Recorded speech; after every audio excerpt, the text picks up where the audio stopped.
यह कार्यक्रम था मिथिला में जल की क्या स्थिति है, दशा और दिशा, और उसके समाधान पर हम लोग काम करें। जैसे कि एक वक्ता बता रहे थे कि नदियों को हमने जब से घेरा रोका, उल्टे बार का क्षेत्र बढ़ गया। हम लोग को याद है, बाबा लोग कहते थे, बाबा परबाबा को भी हमने देखा है कि पहले बाढ़ के समय में 2.5 दिन गाँव डूबता था या खेत डूबता था, उसके पानी वापस चला जाता था। और आज ये जो है घटना है, ये अपने 2 महीना, 2.5 महीना, 3 महीना तक पानी रह जा रहा है, जो खेतों को बर्बाद कर रहा है, पेड़ पौधों को बर्बाद कर रहा है। और अगर यह चलता रहा तो फिर तो ज़िंदगी बहुत मुश्किल हो जाना है, बहुत मुश्किल हो जाना है। और यह प्रयास हो रहा है, क्योंकि बच्चों में अगर यह संस्कार आ गया तो परिवर्तन दिख जाएगा। बिहार में बहुत तेज़ी से लंग कैंसर बढ़ रहा है, क्योंकि हवा बहुत प्रदूषित है, पॉपुलेशन डेंसिटी बहुत ज़्यादा है अपने राज्य में।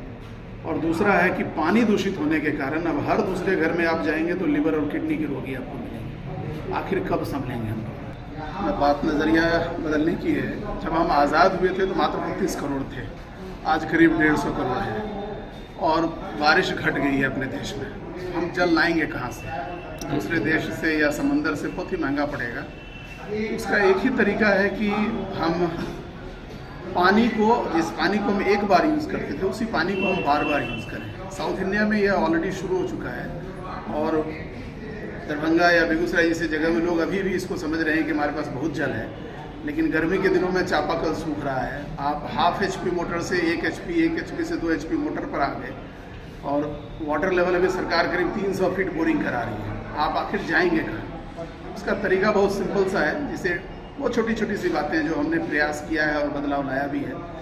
वर्षा के दिनों में वर्षा जल से कपड़ा धो लीजिए, बर्तन धो लीजिए, घर साफ कर लीजिए। जितना पानी आप जमा कर सकते हैं, छोटे बर्तन में हो, बड़े बर्तन में हो, कम से कम 2-2.5 महीना जो है आप उतना पानी तो बचा लिए। दूसरी बात है कि लोगों को प्रेरित कीजिए कि पेड़ लगाएं, और पेड़ छोटे से जगह में भी लगता है। 2 से 2.5 फीट में भी अगर आप एक महोगनी लगा देते हैं, वो करीब 70-80 फीट हाइट तक जाता है।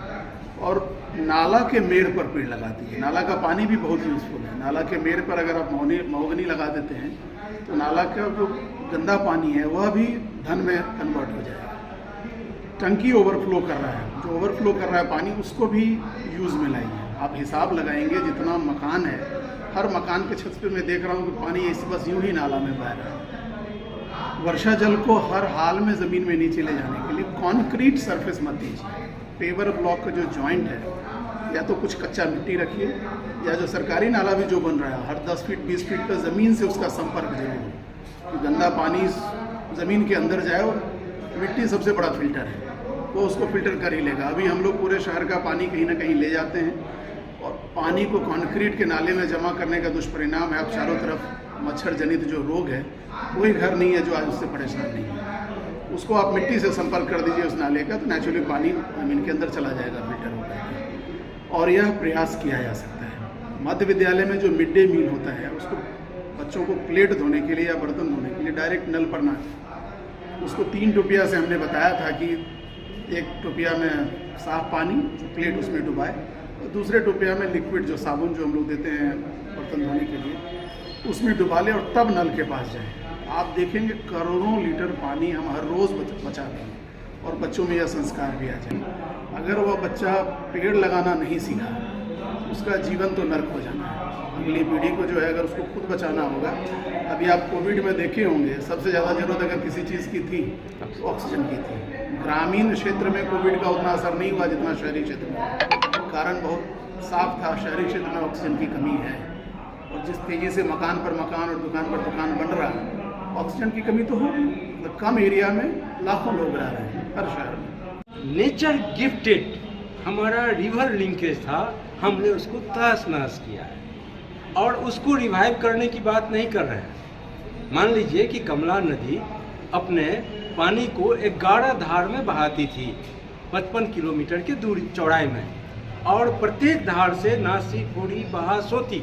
हम इस जो रिवर लिंकेज था, बलान का पानी कमला में आता था, कोसी का पानी ओवरफ्लो होने पर कमला में आता था, त्रियुगा का पानी जो है कमला में आ जाता था, कमला का ओवरफ्लो हुआ तो त्रियुगा में चला गया, अधवाड़ा का पानी कमला में आता था। ये कहीं न कहीं already nature created river linkage था, शानदार रूप से। सरकार इस लिंकेज को जो नेचुरल है, प्राकृतिक है, उसको रिवाइव नहीं कर रही है। वो एक नई झुंझुना इस रिवर बेसिन से उस रिवर बेसिन कैसे ले जाए। और अभी जो कोसी मेची वाला जो था, उसका जो रिकमेंडेशन है एक्सपर्ट का, उस रूप में नहीं हो रहा है। ये फिर से बहुत डिजास्टरस होगा। और इसको जो हमारा पुराना जो रिकमेंडेशन है कि कोसी मेची का कैसे किया जाए, उस रूप में अगर होगा तो फिर ये ठीक होगा। क्योंकि उसमें क्या होगा कि हम जितने पुराने धारा हैं कोसी के, उसमें पानी को डिस्ट्रीब्यूट करेंगे तो हमारा तटबंध भी नहीं टूटेगा, जल संकट दूर होगा। तो हमें नेचर क्रिएटेड जो रिवर लिंकेज है, पानी का डिस्ट्रीब्यूशन है, हमें उसको स्टडी करके उसको रिवाइव करना है। स्थायी रूप से कोसी में हम समझते हैं कि 5-6 तलवार, खतरे का तलवार लटका हुआ है। और जो अगर अप स्ट्रीम में इस बार टूट जाता तो लाखों लोग का जल समाधि हो जाता। वो संजोग हुआ कि नीचा में टूटा। तो ये जो 5-6 खतरा है, आपका कोसी बैराज 10 फीट, वहाँ सिल्टेशन 10-12 फीट हो गया है और वो पुराना हो गया 60-70 साल। उसका क्या लाइफ था बताए बिहार सरकार कि कोसी बैराज का लाइफ क्या है, कोसी तटबंध का लाइफ क्या है। नंबर 2, ये जो NH पर बना है, NH पर बिहार सरकार का के इंजीनियर का रिपोर्ट है कि ये उत्तरी बिहार के लोगों के गले के फांसी का फंदा होगा।